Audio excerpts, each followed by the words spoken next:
Hi everyone, welcome back to episode 3 of season 2 of the EFL Magazine Business Podcast. Today's guest is John Healy. John is the founder and CEO of My Speaking Score, an AI speech assessment tool that evaluates spoken English and predicts TOEFL speaking scores. With over a decade of experience as a university professor in South Korea, John has logged thousands of hours of training both students and teachers in test prep strategies and academic subjects. His online study with it, TOEFL Clear Strategies and Tactics, TOEFL Turbo Tactics and others have helped learners from over 100 countries develop English skills and earn high TOEFL scores. I hope you enjoyed the episode. Hey everyone, buckle up for a new episode of the EFL Magazine Business Podcast, the one and only podcast made to help you launch your business or take your existing business to a level of success you could never have imagined. Whether you're a school owner, freelancer, publisher, or other entrepreneur, you're sure to pick up lots of actionable advice when you listen to the EFL Magazine Business Podcast. Remember to visit eflmagazine.com for great articles and features. Without further ado, here's your host, the founder of EFL Magazine, Philip Pound.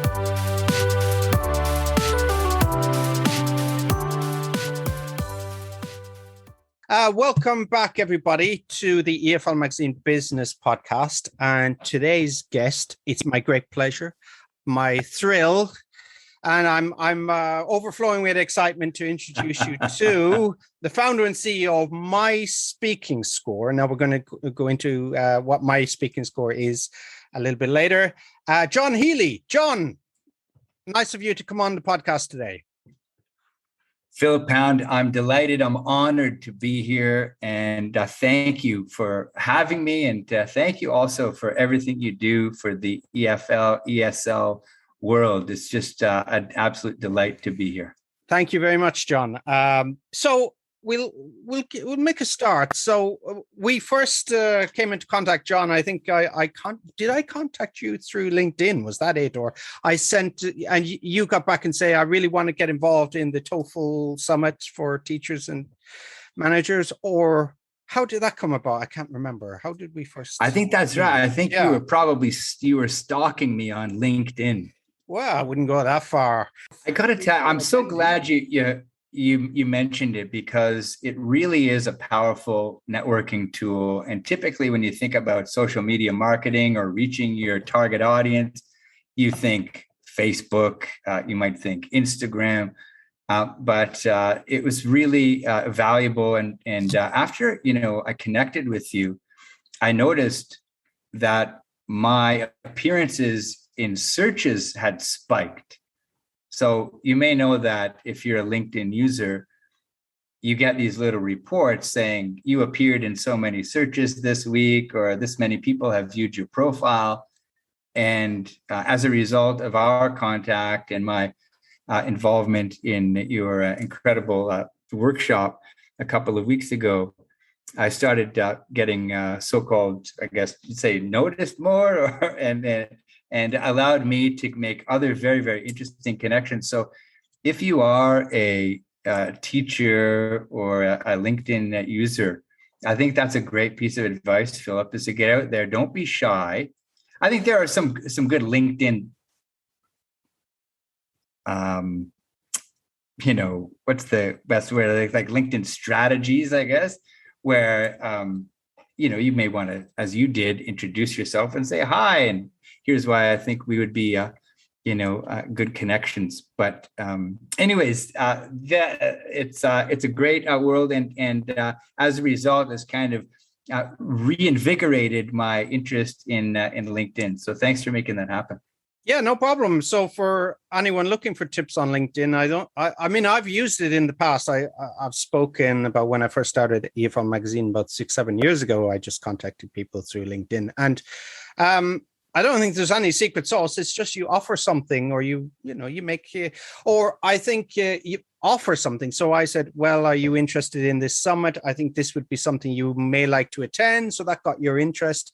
I think I heard some advice elsewhere, and it said try to find something in common with somebody you want to. So for example, if they're from your hometown, went to the same university, that's also another tactic. So, John, anyway, so we got connected, and you did a wonderful seminar at the training conference, at the TOEFL training conference, and it was on your company, My Speaking Score. Tell me about My Speaking Score.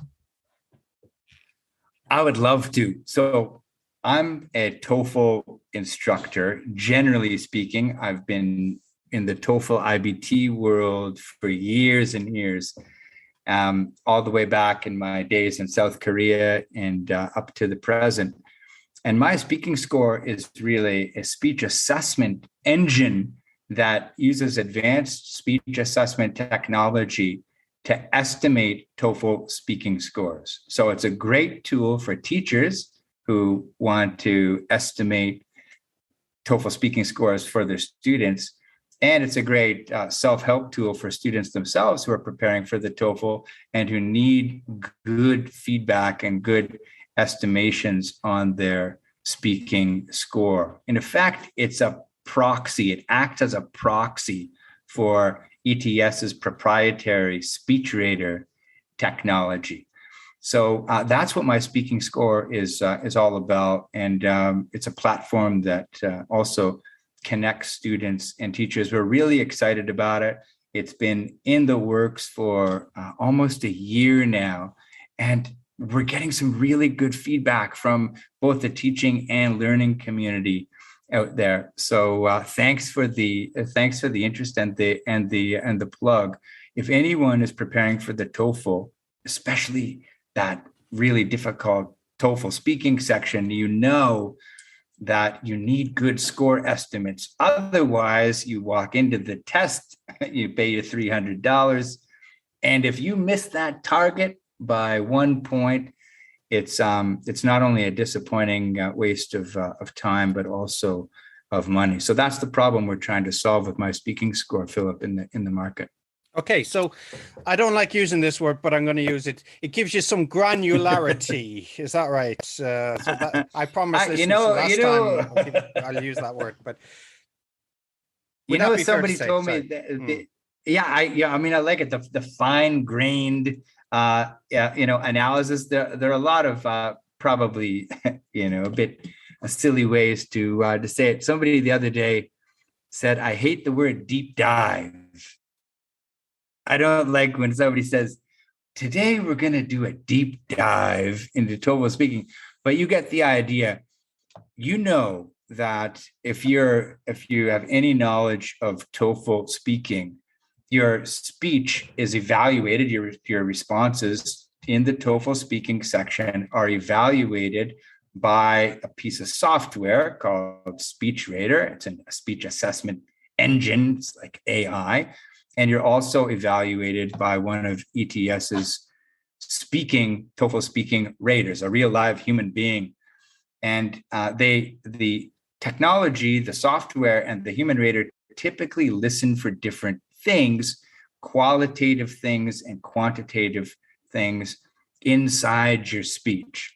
And before My Speaking Score, it was very difficult to get a look into the technology behind SpeechRater, the type of analytics that SpeechRater can surface to show the hidden features that are really being measured. And it's because we typically think of speaking as something that is assessed qualitatively, right? It's like we say things like, "That guy's English is really fluent," or "Wow, your pronunciation is really good." But those types of comments or observations are really rooted in opinion. And at the heart, the beating heart of a speaking assessment from a TOEFL IBT speaking point of view is really quantitative. And so there are calculations, micro calculations that are made that measure the distance between your words and the length of pauses and the number of filler words, and so on and so forth. The quality of your pronunciation is actually measured quantitatively. And so My Speaking Score presents that quantitative data to our users in such a way that you can make repairs to your speech to satisfy the requirements of TOEFL speaking. Now, to the extent that it helps you become a better English speaker, is arguable, but to the extent that it prepares you for the TOEFL is absolutely unquestionable. Okay, and this was something that was brought up at the summit as well. I can't remember if it was you, John, or maybe Rob Howard, who said that I think people were swapping stories of how many retakes students took. Did you say you had a student that was like dozens, maybe? Was that right? Or yeah. Well, I'm sure every TOEFL teacher has their own sort of war stories, right, about student experiences. And very often students naturally try to go it alone. And teachers, it can be expensive. It's a whole different set of commitments that you have to make when you work with a teacher.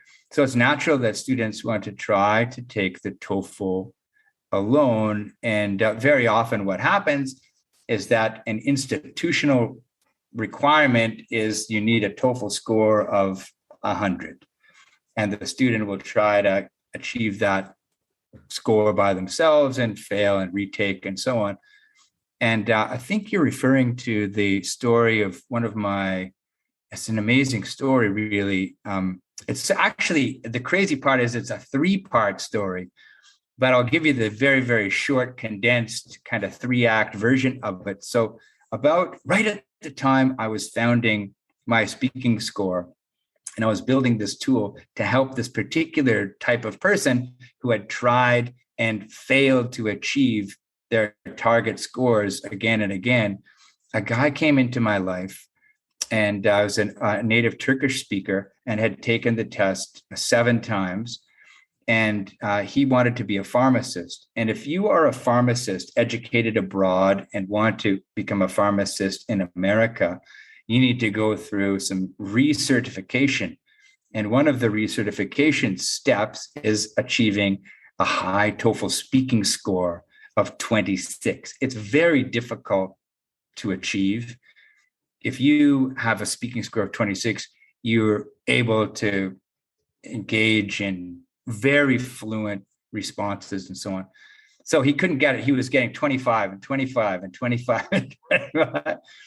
And it's a perfect use case for my speaking score, because at some point you can say, okay, well, what's the difference between 25 and 26? A human being, a teacher, may not be able to tell you. And he had been through a couple of teachers as well. So long story short, we showed him inside of my speaking score. And, it was just a couple of minor adjustments we needed to make. And it was a speaking rate, which was a bit too low. And his vocabulary depth score was a bit too low. And we made some adjustments to the way he organized and the way he delivered his responses. And he went in and he got his 26. And he was so over the moon about it. He referred another person, a colleague of his, who had taken the TOEFL 15 times. And at that point, you're thinking, this is close to a $5,000 investment. Imagine, again and again and again. And then you're at your 10th time and your 12th time and your 13th time. And anyways, she had this no quit attitude and the same story. In fact, as soon as she saw the data behind her score, there was like this major aha moment, and she realized very quickly, and with my help, we made some repairs. Again, it was a speaking rate issue. For all you people preparing for the TOEFL speaking, don't underestimate the power of speaking quickly. You should be targeting 170 words is what I always recommend. So we got her speaking rate up. There was a couple of other tweaks, some mispronunciations that are very clear in the data. And she felt so confident, Philip, after our work. This was a 10-day period, that she had a 16th test scheduled and she moved it up 2 weeks and went in, and her attitude was, I'm going to try it and see, but I'll save the other date as well. But she got 27. And the third and final crazy part of the story is that she recommended another person who had failed 10 times. So the whole idea of my speaking score and of TOEFL speaking coaching in general is that there are these really tough cases out there whose whole lives depend on this one score. I mean, can you imagine? You are a trained pharmacist, you're in America, you're paying rent, and you're operating as an intern pharmacist, waiting for your TOEFL speaking score, and you're 1 point away, and the difference in pay is like $60,000 a year. So that 1 point is worth that much. And it's about your status and about your peace of mind and about your profession and about your career objectives. So it was really life-changing. And I just love these transformational moments. So in your amazing workshop, I thought when I was hosting that panel, I thought it might be nice to try to trade some of these war stories that teachers inevitably have about teachers, success stories, mostly about these sort of journeys. And Rob said that he had met someone, I think he said, I have to go roll the tape, but you have to go back. But I think he said 30, which I had never. My big record was 15. But 30. Can you imagine 30 times waking up? Today is the 30th time I'm going to sit this test. Yeah, it's already. But the product itself, I mean, it sells itself really. It obviously saves money because we've heard these war stories. It saves money. It saves time as well. Of course, these are the big selling points that people want. You know, in any proposal, don't they? It saves time, saves money. Of course, you don't have to sit this exam. You know, it's not pleasurable sitting a TOEFL exam, is it? I mean, it's not a pleasurable experience at all. You know, ideally, it's something you want to pass first time or maybe even do it on the second time. But also, you know, this product gives confidence, doesn't it? It gives confidence to the student that they don't have to do this, that they know exactly where they're at before they take the test. It gives confidence to teachers as well, because teachers can just say, well, I actually know what I'm doing. I know what's measured here but actually, you know, how it's marked, which we went into on the panel as well. And I think there's something slipped. Somebody said it was 50-50, wasn't a machine assessment and then, you know, human. And then I think there's maybe it's not 50-50. We don't know, but there's we don't know. It's a closely guarded secret in the vault up in New Jersey.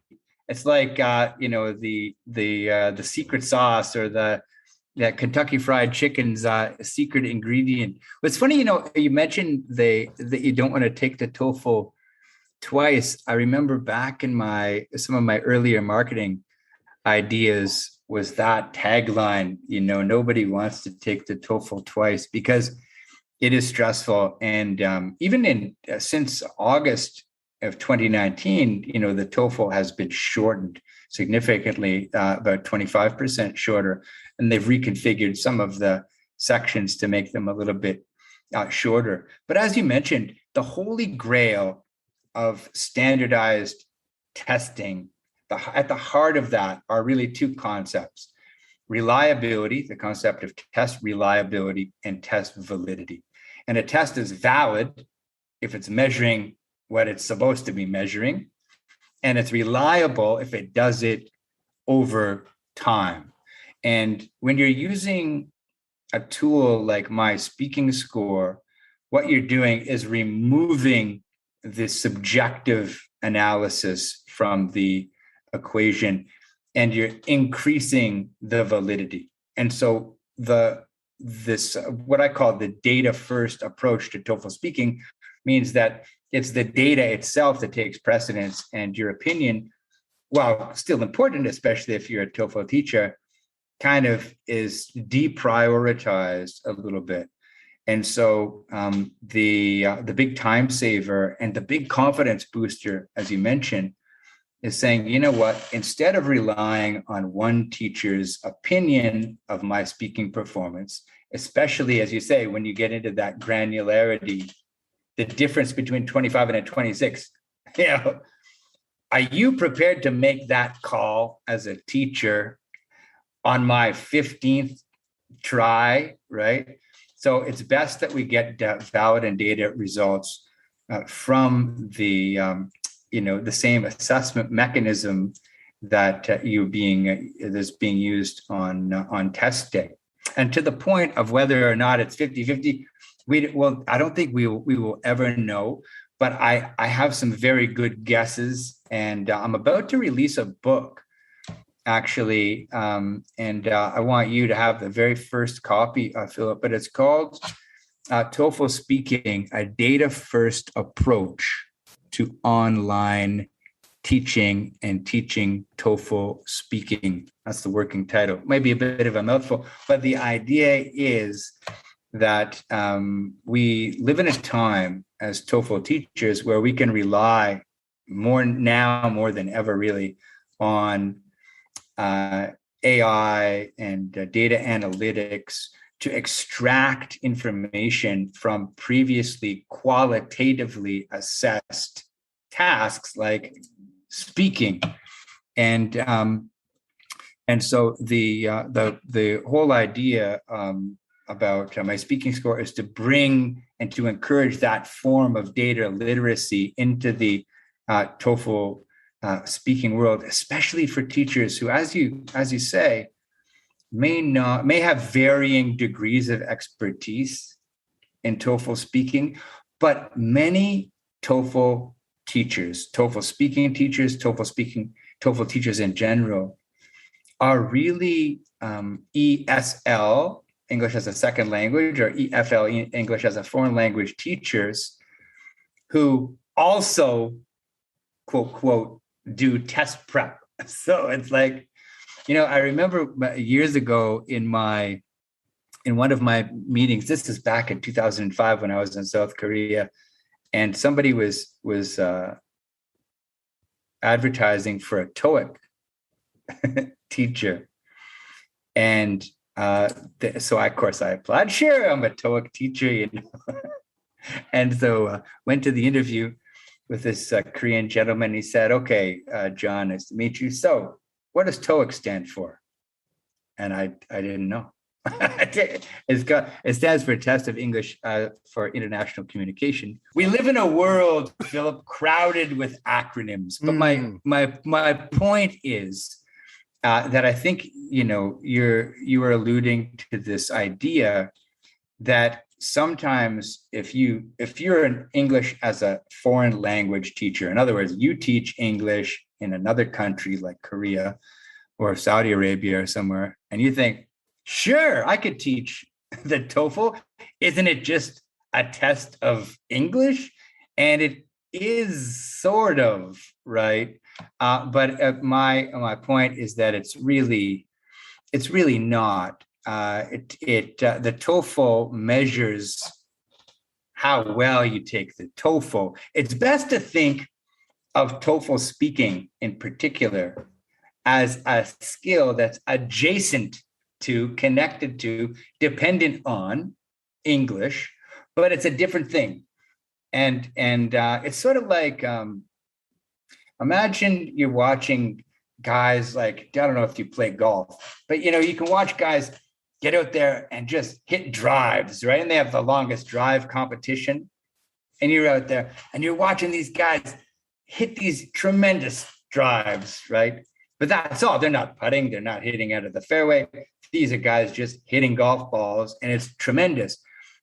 And it has very little to do with the game of golf. I mean, you're hitting a golf ball with a golf club, or the guys in the basketball competitions, the slam dunk contest, and so on. The TOEFL is to English as the longest drive game is to golf, right? So it's a specialty subject, and it's not as easy to transition into as some English teachers would think. But my speaking score is also trying to make that path a little bit easier, because now if you're a trained English coach or English teacher, you can say, well, let's just outsource the assessment piece to my speaking score, and we'll work on some of the fundamentals that underpin the scores that you're seeing on my speaking score, namely fluency, pronunciation, vocabulary, grammar, and coherence. And if anyone wants to read articles on EFL Magazine, we have an archive of TOEFL articles, which I've put up on the homepage now to make it easier to access for everybody. And I think about 4 years ago, actually, Bruce Sterling, who you know is a very well-known writer and teacher of TOEFL, Sure. wrote an article for us. TOEFL is not an English test. So you might want to, the listeners might want to check that one out. Yeah, it's there on the site. I'll put it actually in the show notes as well. I'll put a link there. So John, let's talk about money. Okay, so how much does my speaking score cost? What's the damage? What's the bottom line? Yeah. Let me see. What's the bottom line up front?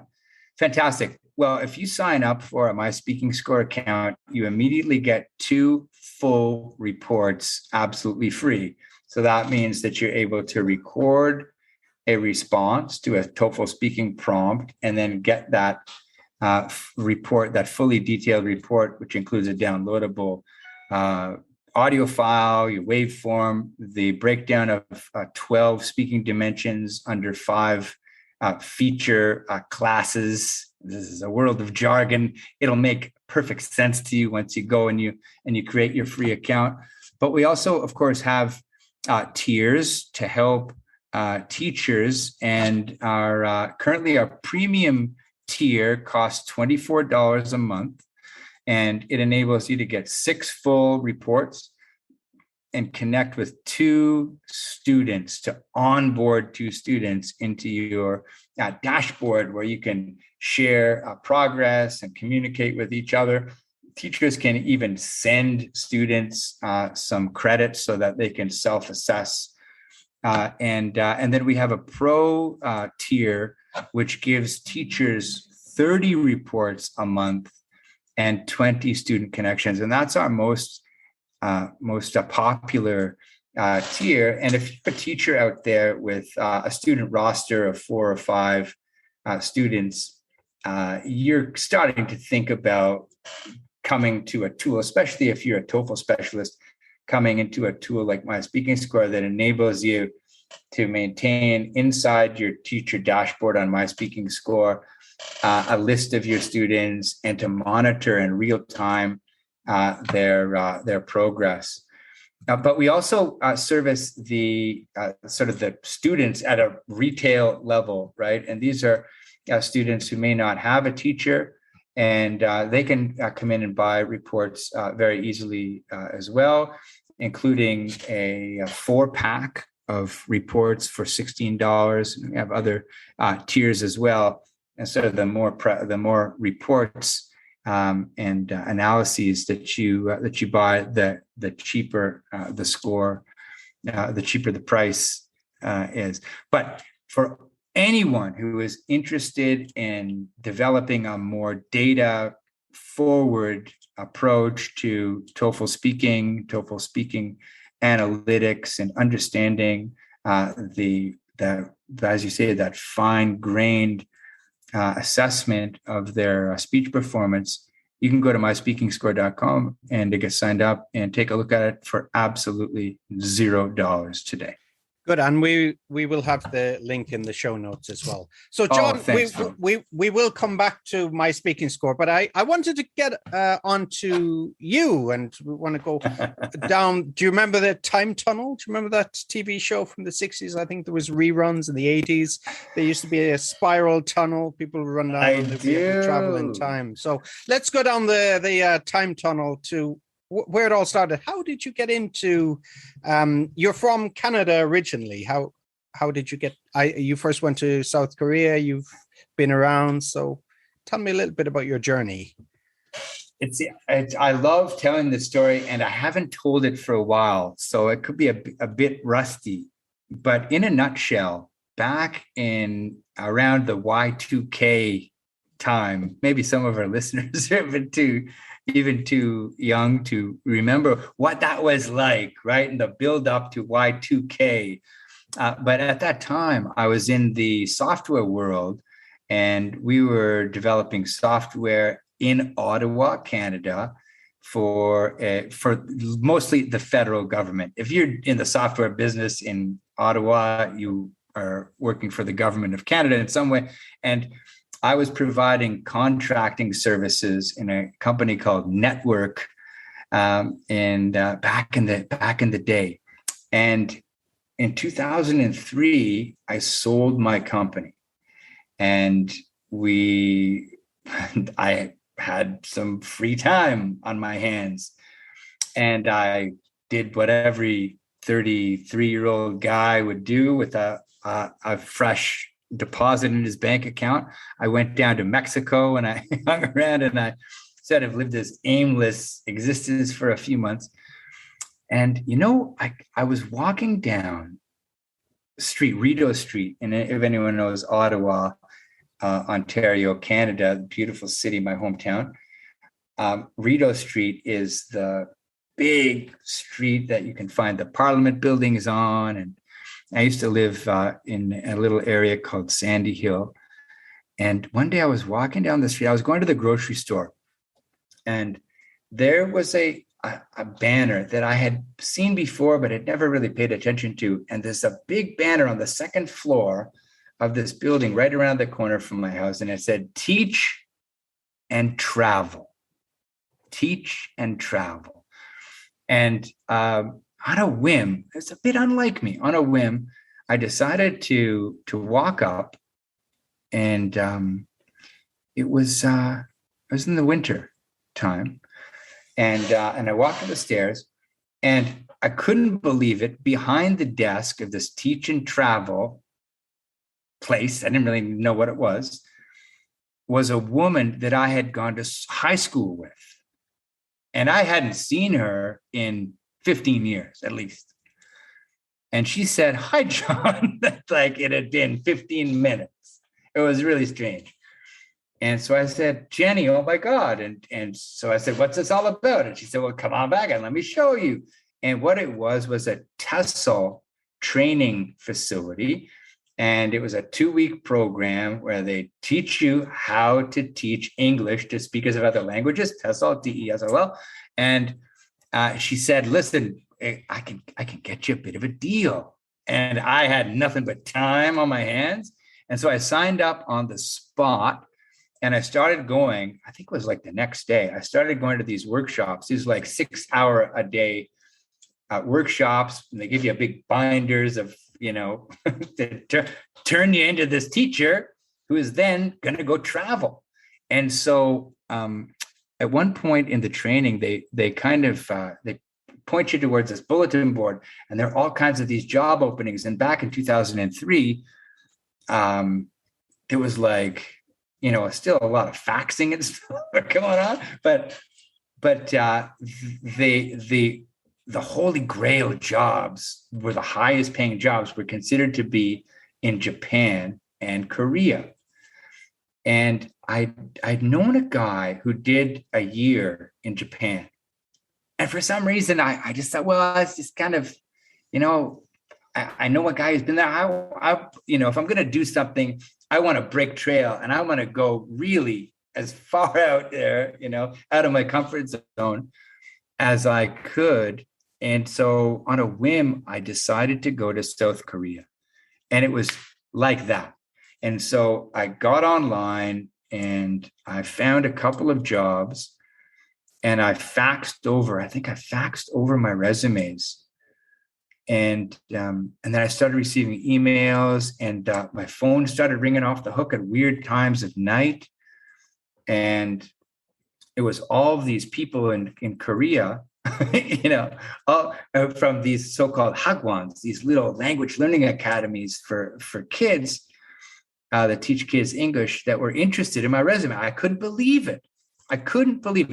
I was in the headhunting business. I understood the idea of crafting a resume and trying to get people jobs and present them in the best way possible.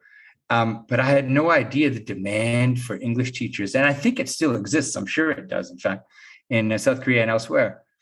So it was a matter of weeks, Philip. This was, it took me now, I said the winter, but it must have been the spring, because it was a period of time of training. And anyways, I was in South Korea in September of that year, of 2003, and working like literally the next day for this little language learning institute. And it was the greatest thing ever to me. I landed in this small town called Changwon. It's small by South Korean standards, by the way. It has since amalgamated with other surrounding towns, and I think there's like 1 million people there. But when I had arrived, there were 400,000 people there, and I walked in to this language learning institute. And it was an English language place, and yet nobody spoke English. And I didn't speak a word of Korean. I had made a decision so fast to go there, and it was incredible. And all these kids started running up to me, and I don't know if you've ever had this experience, but you kind of get a sense of what it must be like to be a celebrity.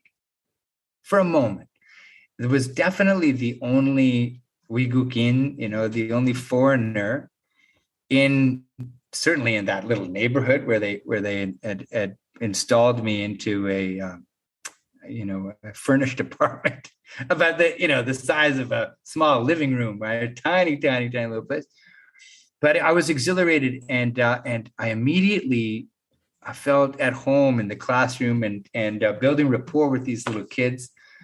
And so that's how it all started. And of course, I went for a year and ended up staying for 16. Wow.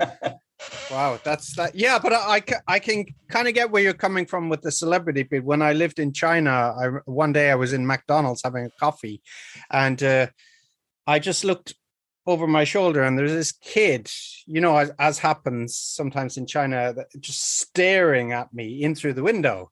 And okay, that's kind of a everyday thing, but so the kid was just staring at me. So I looked, and I saw this arm come around the corner. It's the kid's mother, and then the kid's mother came, and she started staring at me as well. So it was that's my experience. But yeah, that happened. So you stayed for 15 years, and did you go the usual route of what was it, Hagwon, and did you go to you got further qualifications, work in the university? Is that what happened, or tell me about it? Yes, and that is the path. I got to tell you, and please let me give a little bit of advice to anyone thinking about doing this type of thing, moving to another country, especially South Korea, because I could probably save you years, of trial and error. But yeah, it was pretty common as a career path, and maybe still is, to begin in the Hagwon system. And in South Korea, there are thousands and thousands and thousands, hundreds of thousands, surely, of these so-called Hagwons. And a Hagwon is simply a learning institute that's privately operated from the so-called mom and pop shops run by typically a husband and wife, to big franchise operations that teach you everything and anything, from very esoteric things like, for example, there's a whole bunch of Hagwons that specialize only in preparing people for careers as flight attendants.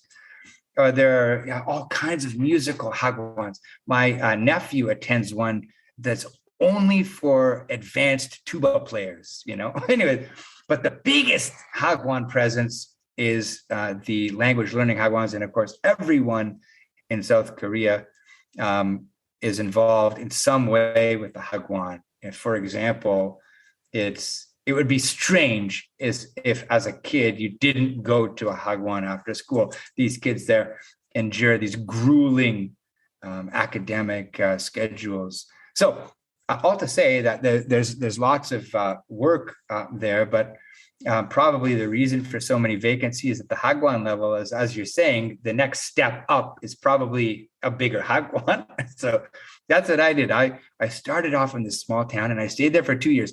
It was a husband and wife team. They had one location. They were so small, they used to rent me out to another location across town. And so I would do Tuesdays and Thursdays in one place and the other days at the other place. And it was wonderful. I just loved everything about it. But eventually, after thinking, okay, I'm going to turn 1 year into 2. And then at that 2-year mark, it's like, what do you do now? Do you keep going or do you go back to Canada and do something else? And so I wanted to stay, and I had that hunger and maybe even a bit of ambition to go into the adult market. I think at some point, maybe natural for you to feel as a 35-year-old guy that this, teaching 6-year-old kids, it's a bit, I don't know. It got to the point where I thought that maybe there's some more intellectual stimulation there in the adult space. So and also I wanted to move to Seoul. I deliberately had chosen a small city because I figured Seoul at the time had 14 million people, and it was known to be just a bit overwhelming. And I thought, well, if I go to somewhere about the same size population-wise as Ottawa, then I'll have less of a difficult time adjusting. That was my idea. I'm not sure if it worked. There was a little bit of culture shock for sure. But anyways, yes, I stayed for 2 years and then sort of escalated, as it were, into the adult market. I worked for Pagoda in Seoul, a very well-known big Hagwon there. They have a big building right in Yeungnam, and stayed there for a couple of years. And then I got into teacher training, and I started teaching TOEFL to teachers at high schools and universities, and teaching English teaching theory and methods to help teachers in South Korea, Korean English teachers, up their teaching game. And then the manager of my training, Hagwon, specialized in this, teacher training stuff. He said, "John, I'm surprised you're not in a university." And I didn't have at that time a master's degree. Now, to teach English in South Korea, you need to have a BA. You need to have an undergraduate degree, but I didn't have a master's degree. And I thought, really? And it was like one of those things like, yeah, that's the next rung on the ladder. And so I did my master's. And as soon as I started my master's, I was applying to universities, and they were all ignoring me because I didn't have my MA. But I got a call back, and I had written a really nice cover letter, in effect saying, I'm in the middle of my master's degree. It was not really true. I had one course under my belt or something, but in progress was the message. And I got the interview, and I had to do a little teaching demonstration. And I still remember the day after the meeting, after my interview, the guy at the university said, I got to tell you, John, I think that was one of the best demonstrations we have ever seen. And he gave me the job on the spot. And I credit all of those years in the trenches, right? That really helped me. I got the job, but I'll still remember it was at Yeungnam University in outside of Daegu in a little town called Gyeongsan. And I can still remember walking out of that demonstration and knowing that I had the job and just feeling 10 feet tall. And that was the moment where I said, you know what? This is it for me. I'm going to stay. And I did. And I stayed at Yeungnam for another 5 years. And then I got a job at probably the most prestigious university in South Korea, at Korea University. So that was my ascent. And I really think I kind of summited there with my final few years at Korea University. It was amazing.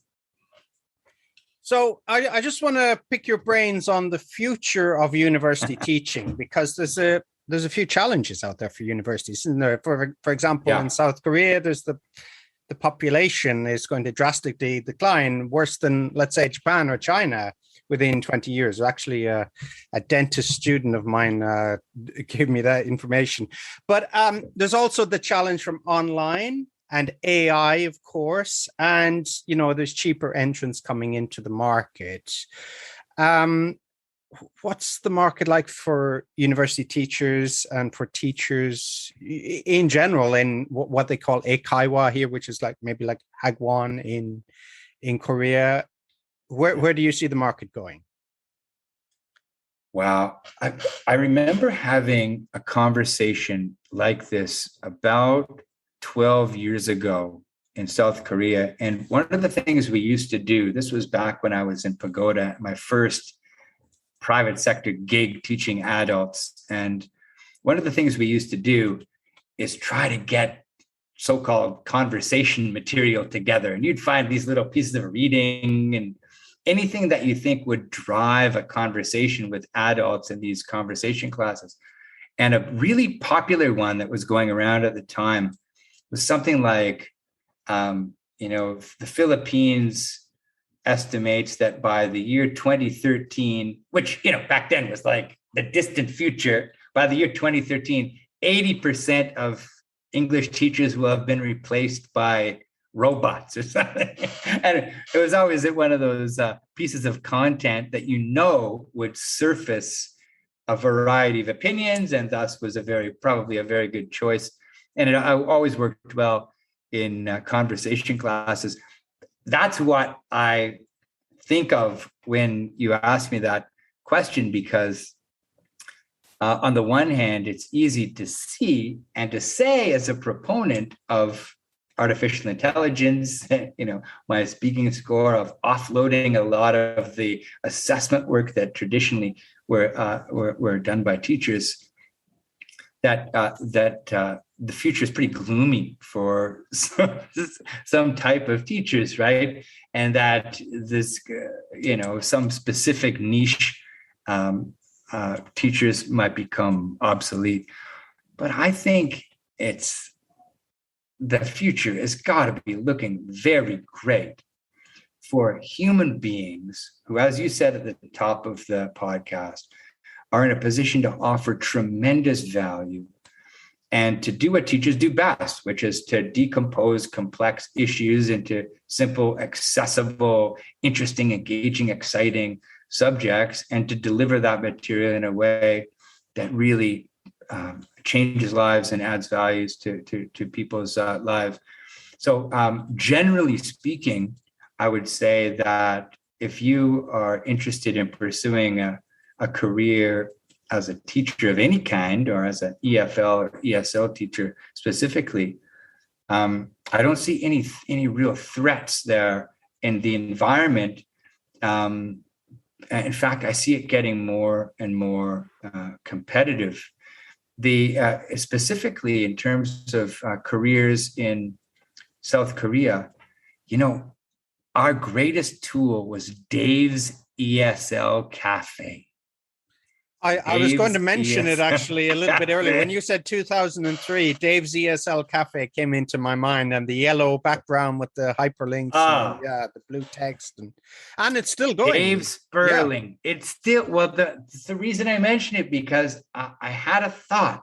I wonder if this guy is still around, and it's still there. And so the first thing I did, it even looks the same. The first thing I did is clicked on South Korean jobs, and sure enough, boom, pages and pages of jobs. So I see a problem on the demand side in South Korea? No, in fact, when I moved my operation online in 2018, I left behind a cohort of colleagues that thought it was a bit, still, even in 2018, it was a bit risky. When I did my master's degree online in 2013, it's going back even further, 2012, there was talk of online degrees not having the same level of credibility and so on and so forth. And of course, we know the state of affairs today. So no, technology, as long as you're a teacher that is able to keep pace with the technological developments and continue upgrading your professional development and standards to meet the needs, I don't see any downside or any decline on the demand side. I see it becoming even more competitive on the supply side. What do you see, Philip? Well, actually, I was going to mention Guy Seehey, who we had on the podcast last week. And Guy actually was much along the same lines. And he said that there'll always be room for people for one-to-one lessons for that, that human element. The word he liked to use was comity. So that was actually a segue for the next question, because speaking about coaching, that's what you do at the moment as well, isn't it? You describe yourself as a coach. Am I right in saying that? What would your title be as a TOEFL teacher, TOEFL coach? Is that correct? I've always loved coach. But I think it might be a bit overused these days. Everybody's a coach. Yeah. Mm-hmm. Everybody's a coach. The idea of titling yourself in that way was to come across as more collaborative, maybe less pedantic, right? As opposed to a teacher, like, do you have a blackboard behind you or something? But I think where you're going is, am I still an operational coach, and do I still have clients? And I do. I'm really hoping, speaking of obsolescence, to make myself obsolete in some way, and to drive much more activity onto my site, because I really believe, not to put myself out of a job here, I really believe that a lot of what we do, especially in my niche in TOEFL speaking, can be offloaded to a piece of technology. But of course, that one-on-one interaction is something that I still love to do. I'm still as exhilarated when I meet somebody new or I can help someone solve a problem as I was back in the days in 2003 with the kids dancing around me and saying, hi, John, Mr. John, Teacher John. And so I really, really love it. And I think if you have a taste for helping people and solving problems, and you're a people person, then teaching will always be a rewarding career. There's nothing, in my opinion, sadder than to see a teacher who thinks of teaching as a job. And so hopefully that title, coach, indicates something behind that, maybe a bit philosophical, that I really do see myself as an enabler of people's ambitions, as opposed to kind of a finger wagging type of guy, with a grammar book in one hand. Okay, so I want to talk a little bit more about your entrepreneurial journey. And so you're at this position now. You're CEO, founder of My Speaking Score. You do coaching for TOEFL also, and we heard about you selling your company, your software company, back in 2003. So then, you've been teaching in universities for a while. Had you some other gigs? Had you kind of kept this alive, or did you have a kind of a hiatus, say, okay, I'll do this for a while and then I'll go back to the entrepreneurship? How did that work? Right. Well, if you are teaching, living and working in South Korea, inevitably you're gig aware. Can I put it that way? You're gig aware. At the summit, so-called, of my career in South Korea, when you're working in a university, you're teaching in the classroom maybe 11 hours a week, 14 hours a week, something like that. You have 5-6 months of absolutely no classes at all, right?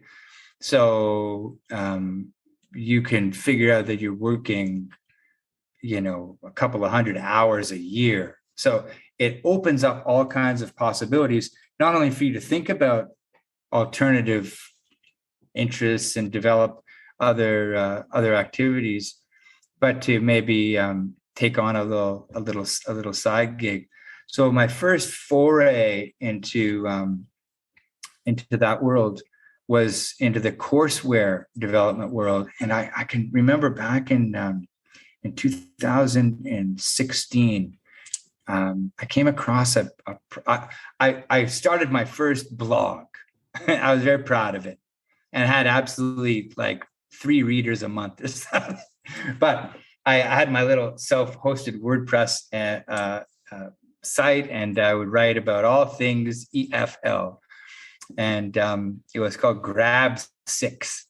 And the idea was that grab the number 6 or SIX? Grab the number 6, grab okay. SIX, grab okay. It. And the whole idea was that everything that, should be presented as a learnable packet should be consumable in 6 minutes, probably 6 seconds these days. But anyways, that was my first sort of glimpses. Wow, I can leverage online and websites to get across some of the things that I've been teaching in classes. And then I found an LMS, and I remember saying to my dad at the time, I want to be the LMS guy. I want to learn everything I can about learning management systems. I wanted to start developing courses, and I was doing a lot of TOEFL at the time, and so I recorded which is, I don't think you can find it online anymore. Although you might be able to see some of it on Skillshare, but I've since removed a lot of the stuff from Udemy. It's been a bit dated, but I developed a fairly comprehensive course called TOEFL Clear Strategies and Tactics, and I started selling that. And back in the day, now this is 2018 now, coming into 2019, I had 2,500 or 2,600 students enrolled, and was helping all kinds of people through my program.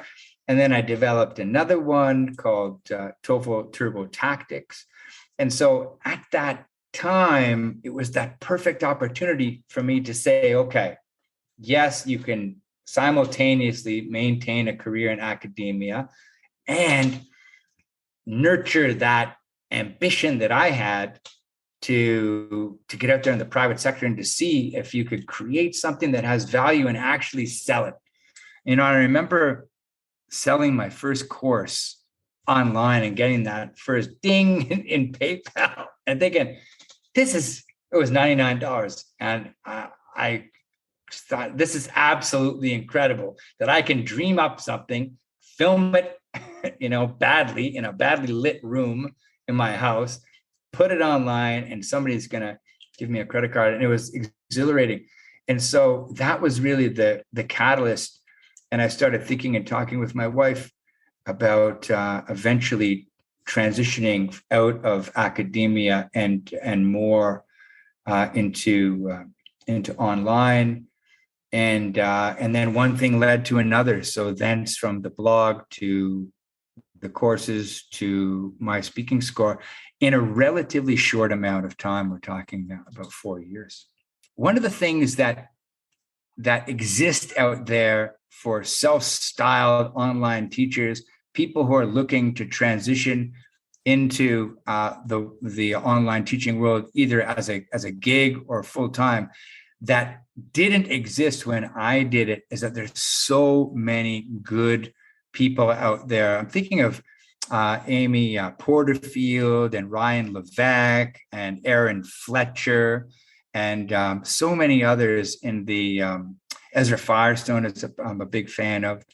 So many people out there that could show you how to do it, how to operationalize an online course, how to get a handle on all the moving parts. Because if you are looking to express yourself creatively or to try to plant a flag out there and to say, I want either a piece of this marketplace, or I have something to share, I have a story to share, I have a course in me. People used to say, I have a book in me. Now they say, I have a course in me, right?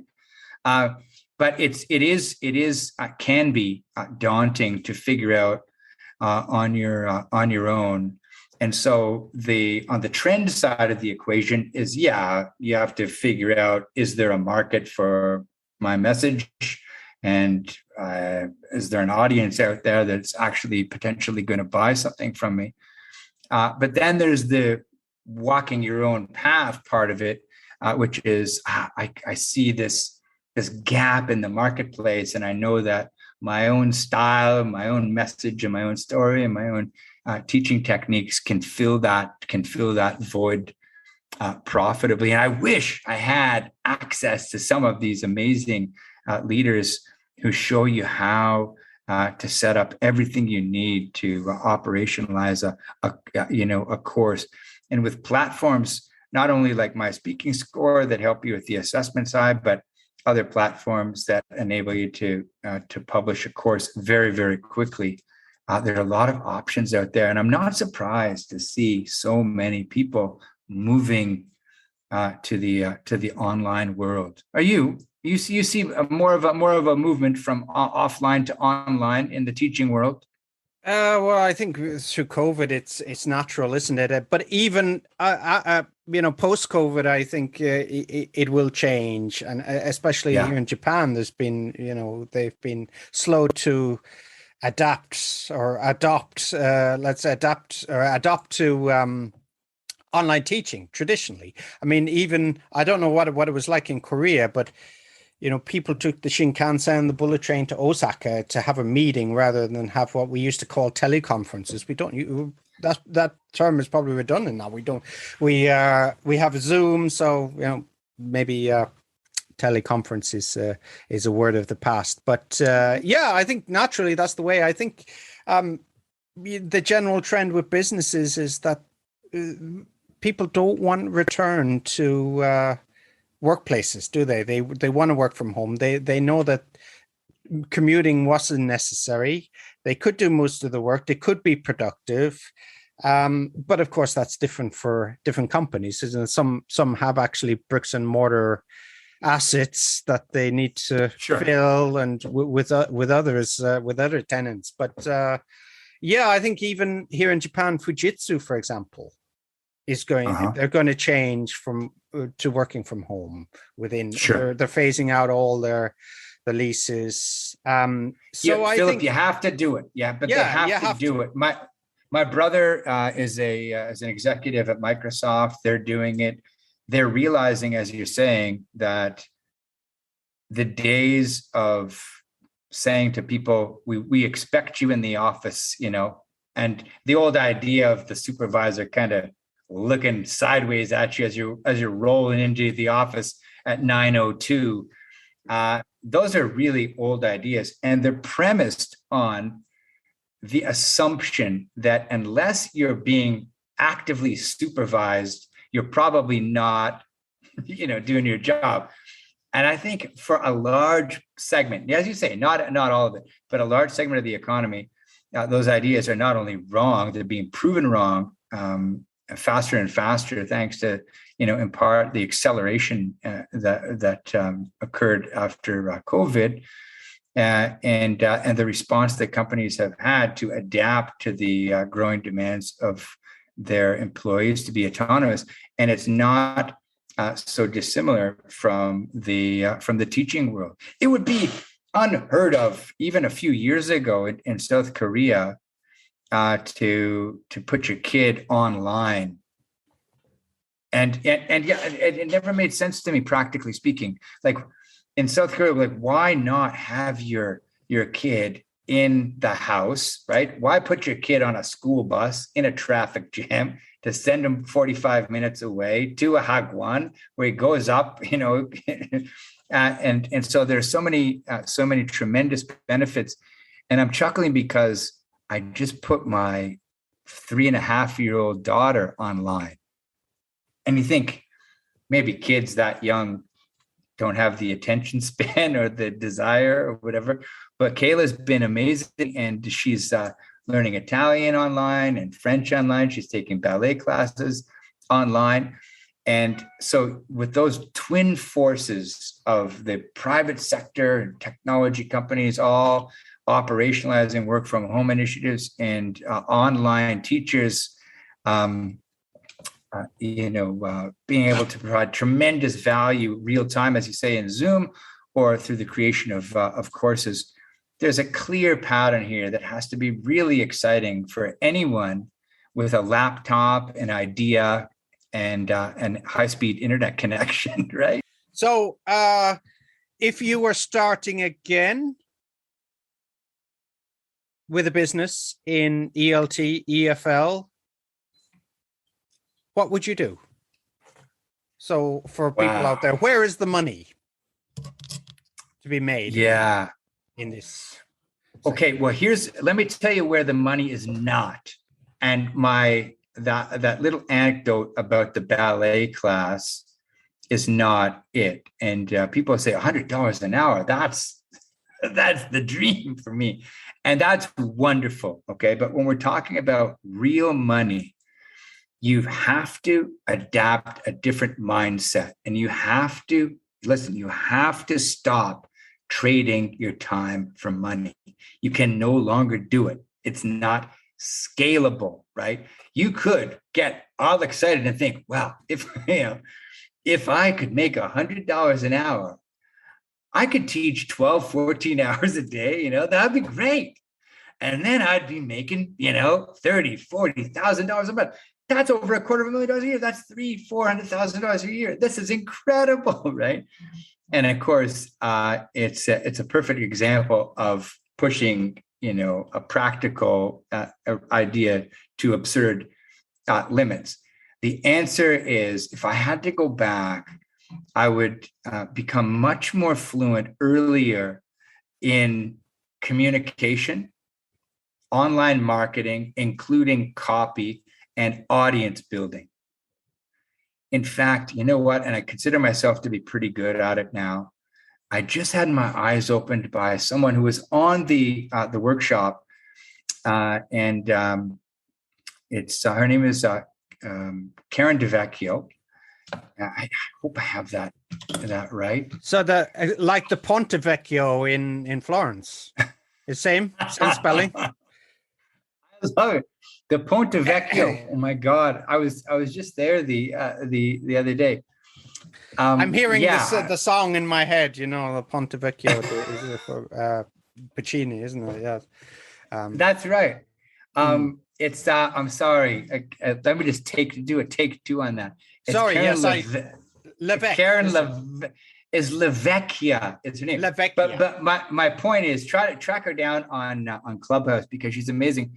Oh, well, of course, Karen. No. I know Karen, of course. She attended the TOEFL Summit. She sure did. Yes. The reason I mentioned Karen is not only is she emerging as one of the world-class TOEFL and IELTS experts, but she really opened my eyes to a whole new way of building an audience. And that is, you go out there, you figure out a way to establish and amplify your authority in one specific niche, and you do it regularly like a beating drum. And you get out there and you build your audience, and you acquire those testimonials, and you become known in that one little niche that you occupy as the absolute best at it. And so in the Clubhouse world, it's all blue ocean out there, right? I mean, people are still figuring out how to fill rooms and so on. And so she's in there, and it was just a reminder, not only that you have to be so persistent to build and nurture your audience, but that's really everything. It's that drives everything. So if I had to do it all again, it would be audience first, courses second, right? You don't build the course and then say, now I need an audience. You build an audience and say, hey guys, what do you want to learn? Let me go build it for you. And then you bring it to them. And so that's the big process shift. And if I could time travel back through a little time tunnel and whisper something in my ear as a younger man, I would say, build your audience, nurture your audience, develop tremendous value, care about your audience, interact with your audience all the time, and then listen to your audience. They will tell you what they need, then go build that. So, John, we've had a deep dive today into the blue ocean, and we got some granularity going forward. So tell me what's next for My Speaking Score and for you. Have you any other projects in mind? You don't have to tell us in detail, but are you... Well, I'm so excited you offered. Okay, so first of all, myspeakingscore.com is ready, operationalized, ready to go right now. But we have a very exciting feature pipeline, and we're constantly building new features. We're listening to our customers, right? And we're including features that they're asking for. The latest one to go on My Speaking Score is file upload. So that if you're a TOEFL speaking teacher or you're a student and you have a recording of yourself that you want analyzed, you can quickly upload that and get the exact same metrics back that you could if you were giving a live response. And I can't tell you too much because I'm under NDAs, and but we're in talks right now with a very large company to plug in an AI training component to My Speaking Score. And down the road, I just bought mywritingscore.com. And I want to do the same thing for writing, TOEFL writing at first, and then maybe beyond. When we built My Speaking Score, we didn't call it My TOEFL Score. We called it My Speaking Score because we're hoping to serve also IELTS customers and maybe even TOEFL Essentials or Duolingo or other standardized English speaking tests. So in a nutshell, more online, less coaching one-on-one, although I still love it, and more audience building. And growing our list as well. It's an exciting time, isn't it, to be in the online world? It is an exciting time. And John, if there's if people want to work with you, they want to work for you, or how can they get in contact? What's the best way? Through LinkedIn? You can discover me on LinkedIn. I have lots and lots and lots of connections, and that's LinkedIn. John Healy, Healy. Drop me an email. Can I mention my email? Absolutely. Yeah, I'll put it in the show notes as well. Put it in the show notes. Score at myspeakingscore.com. We have a very, very small team. We're 6 people. So I see every single email that comes in. And speaking of interacting with your audience and so on, we monitor that account very carefully and very closely, answer every single email question, every single one, nothing gets ignored. So I would love if there's anyone out there who wants to learn how to become a TOEFL speaking teacher or a TOEFL teacher in general, who's looking for resources, who's looking for a way to get started, who's looking for an account, contact me, find me on LinkedIn, and I would love to connect with you on that platform or to help you get started on My Speaking Score. And thank you. I've thought of a guest. I have a few really great guests coming up over the next few weeks. I'm going to get in contact with Dave Sperling and see if we can get Dave on. And we will find out all about Dave's ESL. So I hope he's... Wouldn't that be great? I think he was rumored to be living in Thailand all those years. And speaking of real pioneers online, he was the guy, right? He had found a gap in the market that served a niche that was just small enough to not excite any of the big online companies like Yahoo at the time. I'm like, why doesn't Yahoo do this? Or something, right? And then, but it was big enough so that he could enjoy. If you do the quick math on like the listings and his cost per listing and so on, you realize that he's probably got a very nice, very, very nice business going there as well. So he was always a model of of how to do it online. And he was one of the first e-commerce guys out there in the teaching space to do it. And the crazy thing is, his website hasn't changed much in 20 years. It's the old great example of, if it ain't broke. And John, thanks again. Philip, it's been a pleasure. Thank you for having me. Thanks for listening to the EFL Magazine Business Podcast with Philip Pound. For more great advice and resources, check out eflmagazine.com. If you found this podcast helpful, be sure to subscribe so you never miss an episode. See you next time.